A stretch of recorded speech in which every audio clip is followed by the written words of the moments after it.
bukan siksaan. Romzi, seorang pemuda yang bekerja sebagai seorang insinyur di sebuah negara Eropa. Dirinya tinggal di sana, bercampur dengan kebudayaan kehidupan barat. Dirinya lupa bahwa dia adalah seorang muslim yang mempunyai banyak kewajiban. Ketika ia kembali ke negaranya, pada saat salat Jumat, ia pergi ke masjid dan mendengarkan Syekh berkata dalam khutbahnya, Allah yang maha lemah lembut kepada hambanya, dan setiap manusia yang mendapat kesulitan dan kesusahan dunia, sesungguhnya itu adalah karena tindakan tangan mereka sendiri. Allah Subhanahu wa Ta'ala berfirman, telah tampak kerusakan di darat dan di laut disebabkan karena perbuatan tangan manusia. Allah menghendaki agar mereka merasakan sebagian dari akibat perbuatan mereka, agar mereka kembali ke jalan yang benar.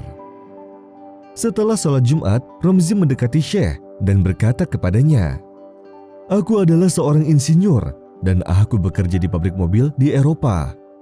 Aku sering terlibat dengan konflik perkelahian kapan saja dan di mana saja. Kebiasaan buruk ini sudah berlangsung seumur hidup dan hampir setiap hari aku dapat menghancurkan diri sendiri. Lantas, kenapa Allah memperlakukan semua ini kepadaku? Syekh menjawabnya dengan membacakan ayat suci yang mulia. Allah tidak akan menyiksamu jika kamu bersyukur dan beriman, dan Allah maha mensyukuri, maha mengetahui.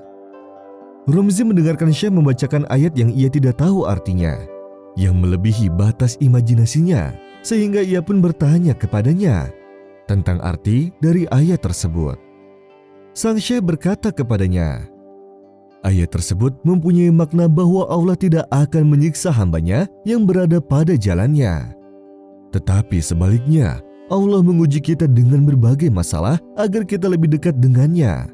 Dan sesungguhnya jika manusia itu berpikir ketika mendapatkan musibah bahwa itu merupakan sebuah rahmat dan kasih sayang dari Allah, bukanlah sebuah siksaan. Romzi pun meminta kepada Syekh tersebut semua hal yang harus dia lakukan.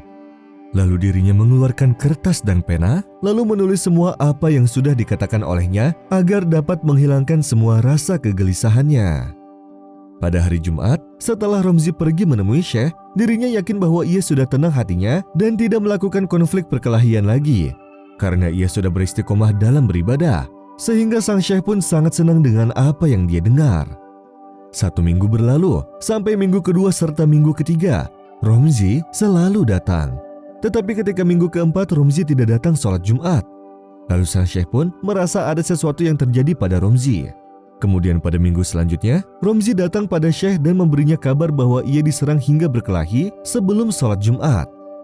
Setelah ia sadar bahwa ia terbawa emosi, ia langsung beristighfar dan bertobat kembali, dan berjanji pada Syekh tersebut untuk tidak berkelahi dan akan taat dan khusyuk dalam beribadah.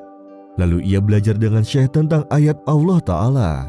Seperti itulah azab di dunia, dan sungguh azab akhirat lebih besar sekiranya mereka mengetahui. Lalu ia berkata pada Syekh, aku telah belajar bahwa setiap manusia harus memiliki keyakinan dan ridho akan semua kesulitan yang dihadapinya dalam kehidupan. Karena semua kesulitan dalam hidup adalah tidak ada apa-apanya dibandingkan dengan apa yang akan kita hadapi di akhirat nanti. وَمَا أَصَابَكُم مِّن مُّصِيبَةٍ فَبِمَا كَسَبَتْ أَيْدِيكُمْ وَيَعْفُو عَن كَثِيرٍ وَمَا أَنتُم بِمُعْجِزِينَ فِي الْأَرْضِ وَمَا لَكُم مِّن دُونِ